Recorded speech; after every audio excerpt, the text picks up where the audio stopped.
Auto তেল cock, এটা আমরা বাইকে ইনস্টল করব। অটো তেল কক এটা এই বাইকে ইনস্টল করবো একটা স্প্লেন্ডার গাড়িতে, ওল মডেলের স্প্লেন্ডার বাইক। এই গাড়িতে তেল ওভারফ্লো করে প্রচুর আকারে, আমরা এই বাইকে এটা ইনস্টল করবো। ইনস্টল করার পরে আপনাদের ভিডিও দেখাচ্ছি। তেল ওভারফ্লো করে এই জন্য এটা লাগাবো। এই দিক দিয়ে নেবে হাওয়া, এই পাশটা দিয়ে নেবে হাওয়া, এদিকে এদিকে চিহ্ন দেওয়া আছে, একটা ইনপুট একটা আউটপুট। এটাতে আউট হবে আর এটাতে ঢুকবে। এই যে আমরা লাগিয়ে দিয়েছি এখানে এসি লাইনটা কেটে এখানে একটা এলবো লাগিয়ে দিয়েছি, 3 এলবো। এই যে 3 দিক দিয়ে নেবে হাওয়া, এই হাওয়াটা যাবে এখানে, এখানে আসলো, আসার পরে এদিক দিয়ে ঢুকে এখানে তেল ঢুকলো আর এদিক দিয়ে আউটপুট হলো।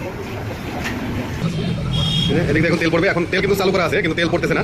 এটা একটা গুরুত্বপূর্ণ ভিডিও, আপনারা দেখবেন। যদি মেকানিক ভাইরাও দেখে যদি এটা ট্রাই করতে পারেন চান তাহলে ট্রাই করতে পারেন। মাল আমাদের কাছে অ্যাভেলেবেল আছে।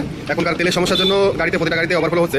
আপনারা এটা দেখে যদি কেউ চান যে ওভারফ্লো সমাধান করার জন্য, তবে এটা লাগাতে পারেন। এখন দেখেন তেল চালু করা আছে, এখন তেল পড়ছে না। এখন আমরা স্টার্ট করবো, তখনই তেল চালু হয়ে যাবে।